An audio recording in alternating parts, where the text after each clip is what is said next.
Nexus token is live, and exchanges like Mexi, among others, have already listed the token, talking about kucoin, Kraken, and even Bitget, right?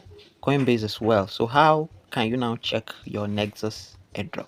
Well, there are a couple of ways to do that, one of which I'm about to show right now. So on the Nexus website, you have a wallet, don't you? Just to get your Nexus wallet ID, you simply click on your balance at the top right, and when it opens, you can see some of the initial and final characters of your wallet displayed.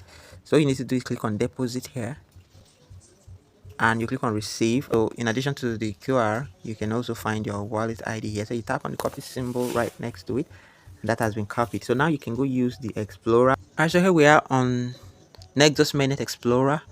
I'll just paste my wallet address here. This is my address, so I'll tap on it.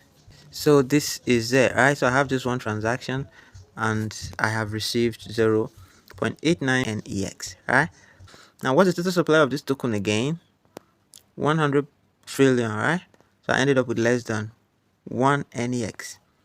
And according to my transaction history here, I received this a day ago, right? And this is it. This was the gas fee, and this is the value, right? So that's what's up. That's the update on NEX Nexus. After how many years of farming, mining, and doing all the testnet stuff, I ended up receiving 0.8975170 of a token whose price is 0.000 something US dollars. So congratulations to me. I feel stanky rich right now. I feel privileged.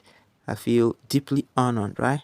So there you have it, guys. This is some of the ways to check your Nexus token allocation. You can find it on your dashboard, or you can copy your wallet address and check using the Blockchain Explorer. So thanks. You have also seen the live price. So that's the update. I've also put together a tutorial on how to import your Nexus token to your Trust wallet. You might want to look it up. Thanks, and to have a wonderful day. Bye-bye.